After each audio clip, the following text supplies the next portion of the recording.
بسم اللہ الرحمن الرحیم۔ سرمایہ اردو 12ویں جماعت کا چھٹا سبق نسیم حجازی کے ناول محمد بن قاسم سے لیا گیا۔ پہلی فتح۔ اور ظاہر ہے یہ چونکہ ناول کا اگر آپ کو عنوان یاد ہو گیا کہ محمد بن قاسم سے لیا گیا تو یہ وہی 712 عیسوی میں محمد بن قاسم کا ادھر دیبل سندھ میں پہنچنا اور ملتان تک آنا، یہ اس کا ایک حصہ ہے۔ سب سے پہلے سبق کا خلاصہ۔ دمشق میں نماز فجر کے بعد لوگ محمد بن قاسم کے لشکر کا جلوس دیکھ رہے تھے۔ محض 17 سالہ سپہ سالار کا ساتھ دینے کے لیے نوجوان اور بوڑھے فوج میں شامل ہو رہے تھے۔ ادھر بصرہ میں محمد بن قاسم کی والدہ اور بیوی عورتوں کو اس جہاد کے لیے آمادہ کر رہی تھیں۔ بے کس ناہید کا مسئلہ قوم کی ہر بیٹی کا مسئلہ تھا، چنانچہ عورتوں نے زیورات تک بیت المال میں جمع کروا دیے۔ دیگر عراقی شہروں میں بھی لاکھوں روپے جمع ہو گئے۔ محمد بن قاسم نے بصرہ میں 3 دن قیام کیا۔ بصرہ عراق، دمشق شام تھا۔ مکران کے گورنر محمد بن ہارون نے حجاج بن یوسف کو لکھا تھا کہ عبید اللہ کی قیادت میں دیبل جانے والے وفد کے 18 ارکان کو دیبل کے گورنر نے قتل کروا دیا ہے۔ دمشق سے چلنے والا 5000 کا لشکر اب 12000 مجاہدین پر مشتمل تھا۔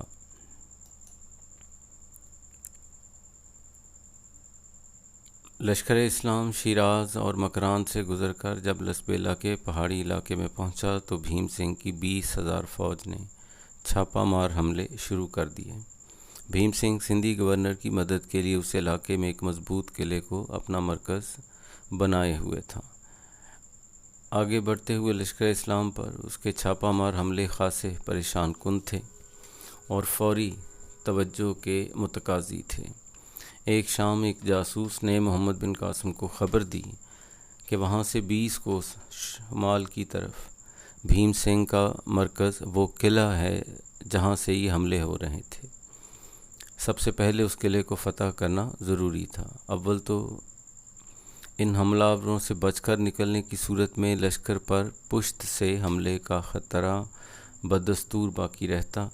دوسرا، قلعے کی فتح کے نتیجے میں دشمن نفسیاتی دباؤ میں آ جاتا۔ چنانچہ محمد بن قاسم نے اپنی قیادت میں صرف 500 پیادہ مجاہدین کے ساتھ قلعے پر حملہ کرنے کا فیصلہ کیا۔ اس دوران لشکر کو پیش قدمی جاری رکھنے کا حکم دیا اور کسی منظم جنگ کے لیے بھی منصوبہ بندی کر لی گئی۔ اس پر کئی تجربہ کار سالاروں نے تشویش کا اظہار کیا، کیونکہ سپہ سالار کا فوج کے ساتھ رہنا ضروری سمجھا جاتا ہے۔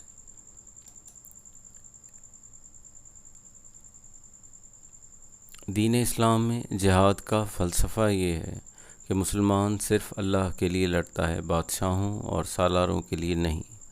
جنگ قادسیہ میں ایرانیوں نے رستم کی شخصیت پر بھروسہ کیا۔ رستم مارا گیا تو لشکر کے پاؤں اکھڑ گئے، جبکہ حضرت سعد بن ابی وقاص رضی اللہ عنہ کے زخمی ہو جانے اور حضرت مثنہ بن حارثہ رضی اللہ عنہ کی شہادت کے باوجود لشکر اسلام جنگ میں اڑا رہا اور اللہ تعالیٰ نے مسلمانوں کو فتح سے سرفراز فرمایا۔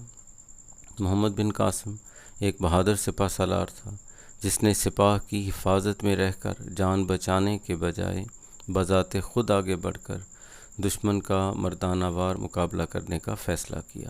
محمد بن ہارون کو اپنا نائب مقرر کر کے سپہ سالار اپنی پہلی فتح کے لیے روانہ ہو گیا۔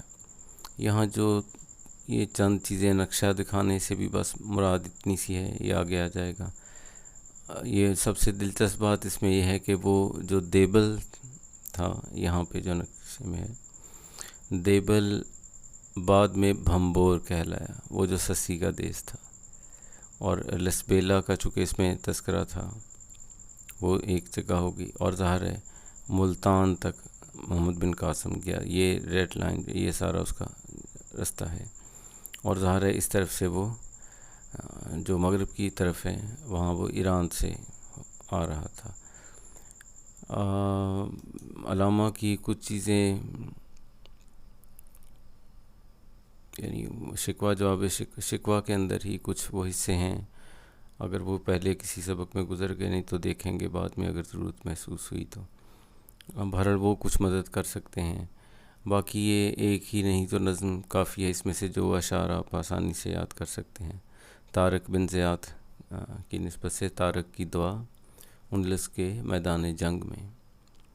یہ غازی یہ تیرے پراسرار بندے، جنہیں تو نے بخشا ہے ذوق خدائی، دو نیم ان کی ٹھوکر سے صحرا و دریا، سمٹ کر پہاڑ ان کی ہیبت سے رائی، دو عالم سے کرتی ہے بیگانہ دل کو، عجب چیز ہے لذت آشنائی، شہادت ہے مطلوب و مقصود مومن، نہ مال غنیمت نہ کشور کشائی، خیاباں میں ہے منتظر لالا کب سے، قبا چاہیے اس کو خون عرب سے، کیا تو نے صحرا نشینوں کو یکتا، خبر میں نظر میں اذان سحر میں، طلب جس کی صدیوں سے تھی زندگی کو، وہ سوز نے پایا انہی کے جگر میں، کشادے در دل سمجھتے ہیں اس کو، ہلاکت نہیں موت ان کی نظر میں، دل مرد مومن میں پھر زندہ کر دے، وہ بجلی کہ تھی نعرۂ لا تذر میں،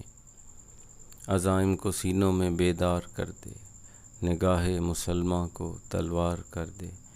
اور یہ جو نقشے میں ہے یہ بھی یہ ظاہر بحیرہ عرب جو ہے یہ وہ سمندر ہو گیا، اور یہ اس کا رستہ تھا جو شیراز کی طرف سے، اور پھر وہ مکران میں یہ جو قلعہ ہے ظاہر ہے یہ لسبیلا کے اس یہ بھیم سین کا قلعہ آپ سمجھ لیں اس کو، یہاں دیبل یہ موجود تھا، اور پھر ان کو فتح کے بعد یہ پیچھے جو ہے یہ ملتان میں، اور یہ ایک یادگار ہے مسجد محمد بن قاسم، جہاں تک وہ آئے اور یہاں ایک مسجد تعمیر کروائی گئی تھی، اس کی کچھ باقیات ہیں۔ تو یہ نظم کافی ہے، اور یہ مزید اگر نقشے میں کوئی چیز چھپی رہ گئی ہے تو یہ بھی بس سمجھیں کہ یہ ایران میں سے شیراز سے جب وہ چلتے ہیں یہ تو یہ ان کا روٹ، اور اس میں آپ نے ظاہر اس میں جو پڑھا کہ وہ کہتے کہ ہمیں ساحل کے ساتھ ساتھ ہو کے چلنا وہ بہتر ہوگا، بجائے اس کے کہ ہم اس پہاڑی سلسلے جو ہیں جو شروع ہوتے ہیں ان کے اندر ہم الجھیں اور ان سے، تو یہ ان کا تذکرہ تھا۔ یہ ٹرین جو ہے جو خد و خال ہیں زمین کے کچھ یہاں پہ نظر آ رہے ہیں۔